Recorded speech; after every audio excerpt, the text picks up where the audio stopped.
Well, hello one and all, and welcome to our short on patterns. We'll look at how we can use regular expressions to create some pattern we expect in some data we might have.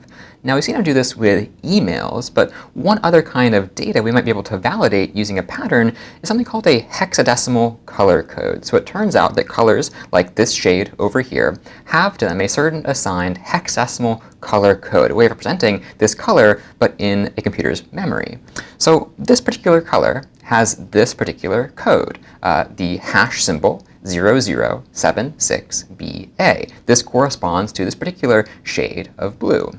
It turns out there's a pattern to this pattern you see over here. In fact, they always will begin with this hash symbol, and they'll be followed by 6 characters, which range from 0 to 9, or A to F, upper or lowercase. And it turns out there's also a bit of a structure to them too. The very first 2 characters after, let's say, the hash symbol, well, that defines how much red is in this color on a scale of 00 to FF, the highest. There's also this second set of 2 characters, in this case 76, which corresponds to the amount of green in the color. And then the final 2, in this case BA, correspond to the amount of blue that's in this particular color here. Again, each of these 2 sets of characters ranging from 00, the lowest, meaning no red, no blue, no green, or the highest being FF, meaning all the red, all the green, all the blue, for instance. Now let's look at a few other examples here. So here, as I said, this is entirely red. The reddest red you can get, it is hash symbol FF0000, entirely red with no other colors involved. This here is green, 00FF00, and this, let's say, is blue. The bluest blue you can get, at least on the web, using these particular color codes, 0000FF. Now, we can combine these colors too and get both black and white. So black, let's say, or actually white, white being the, all the colors combined is FF, FF, FF, and black being the absence of color, well, that will be 000000. So this was our brief intro to these hexadecimal color codes. Let's go and see how we can create a pattern to validate codes like these. So I have over here a program called code.py, and the goal again is to validate hexadecimal color codes I might enter into this program. So up top, I've imported this module called RE, which stands for regular expressions. Allow me to use regular expressions in my code here. I then have a function called main, which asks the user for some input. It specifically asks them to enter a hexadecimal color code, and I store that result, what the user typed in this variable named code. But let's see how we could try to validate the input the user gives us using some kind of pattern. Well, the first thing you do might be to define the pattern we're looking for in this user's given code to say this is a valid hexadecimal color code. So I could maybe make for myself here a variable called pattern. And because this pattern is a regular expression, I'll want to prefix it with this R character here, which means I'm going to create a raw string.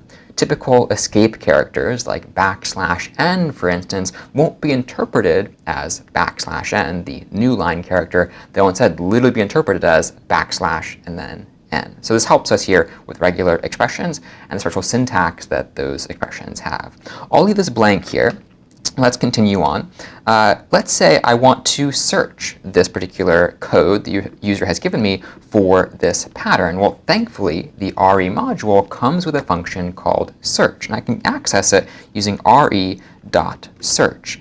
Now, the first argument to search is the pattern I might expect to find in the text that I am given, let's say, from the user here. So I'll type pattern as the first argument to search. I'll then type, in this case, the string I want to search for this pattern within. So I'll type code here, just like this. And it turns out that re.search returns to me something called a match object, which I'll store conveniently in a variable called match. Now, this only happens if search actually finds the pattern I'm looking for in the given input. So let's go ahead and maybe check this out. I'll say if match, that is, if I actually find a match, well, I'll print something like this. I'll print valid. And just to be sure here, I might also try to have this match object show me what exactly it matched in this given input to search through. So I could get access to that saying maybe matched with, and then I can use match.group, this function here that will show me exactly what search found as a match given this pattern. So we'll see that in action in a little bit. Now otherwise, if we didn't find a match, I might print something a little more simple, just like this, invalid. So this is our program, and a lot of it hinges on setting up this pattern to behave as we might expect. Well, this pattern, as we said before, will be a regular expression. And one thing we can maybe start with is the very easiest part of these hexadecimal color codes is that they all begin with this hash symbol. In fact, if we go back to some of these slides here, we'll see that these will be our rules for what to look for. It should begin with this hash symbol and be composed of 6 characters after the hash symbol, 0 through 9 and A through F, upper or lowercase. So let's begin with just this first part here. It should begin with this hash symbol. So if I go back now to my code, I could type simply this hash symbol. And this is my very simple pattern.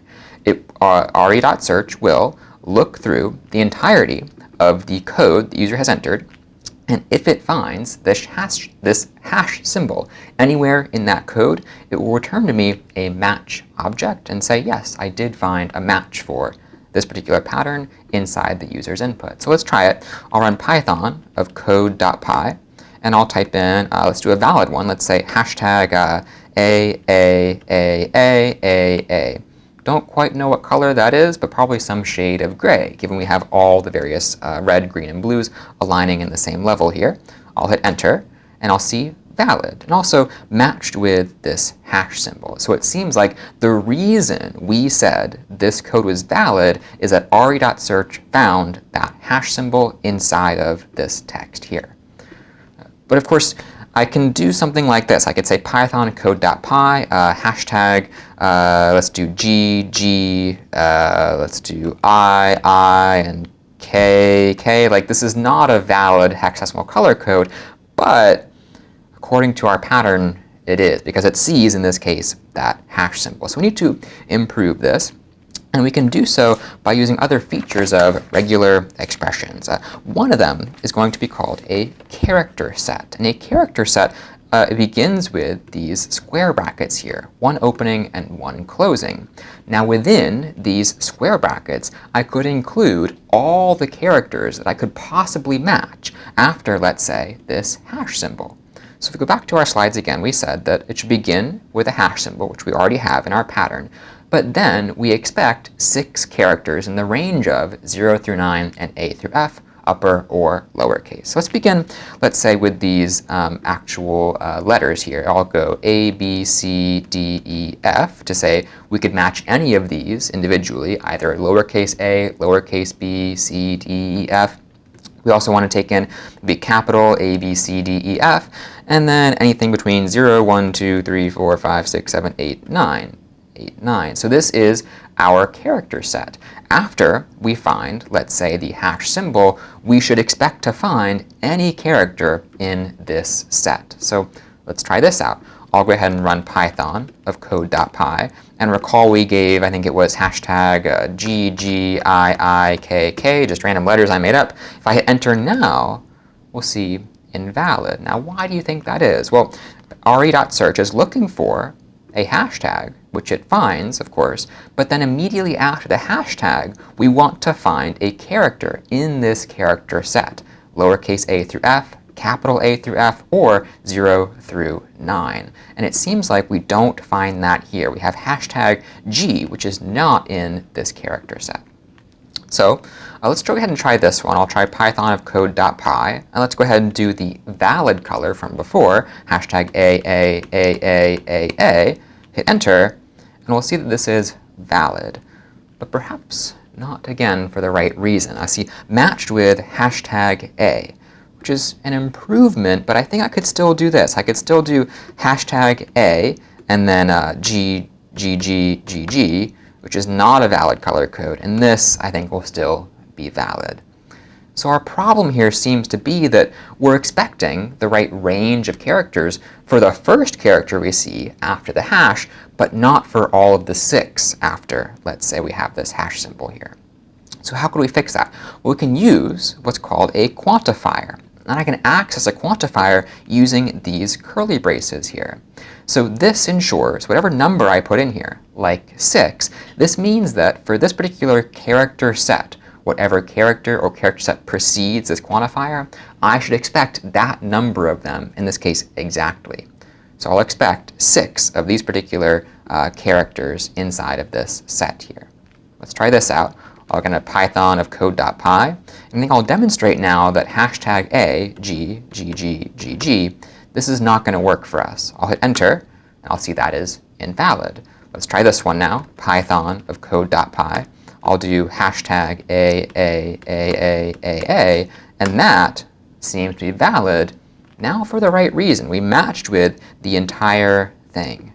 All of these, in this case, fall into this range of valid characters. But I think there's still one more thing to go and improve here. Let's try this. I'll do Python of code.py. And let's get a little bit tricky. I'll do hashtag AA, and then something like, why don't we just do a 0 at the end. Now this is not a valid color code. This is more than 7 characters. I'll hit enter here, and it's still valid. Now, this might be confusing, because I did say earlier that this quantifier here ensures that we get exactly 6 of the characters in this character set. And, well, it seems like we've done that. Like I have here in this code hashtag, a hash symbol here, and then A, that's certainly 6 of them. And so I seem to have found a match inside of this longer string. And it's a little more clear. I could even do this. Python of code.py. The code is hash symbol A. Well, this is valid, even though I typed in the code is, which I don't want to include in a valid hexadecimal color code. So one thing I can use here is called an anchor. If I want to say that my pattern should start at the beginning of the string, I can do so by adding a caret here. So this will say that when I search for this pattern, this hash symbol must be the very first character that I see in the input text. So this would no longer be valid under this caret symbol here, this anchor. Let me try it again. I'll do Python of code.py. I'll say the code is hash symbol A, hit enter. That now is invalid because our very first character in this input is not the hash symbol. Now similarly, we can do an anchor at the end, which looks like a $sign, and that means that the last characters we expect should be these 6 in this range here.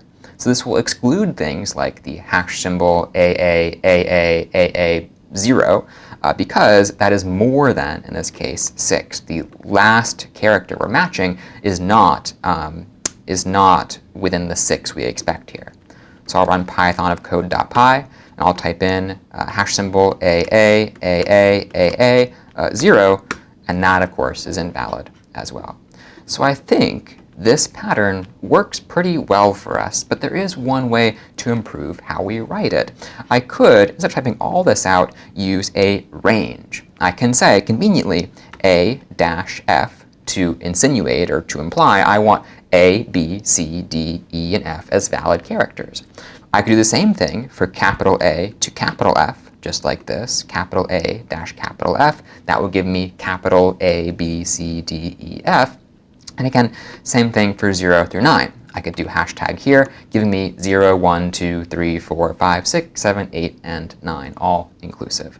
So this, I believe, should do the same thing for us. I'll type Python of code.py, type in hash symbol AA, and this seems to be a valid color code.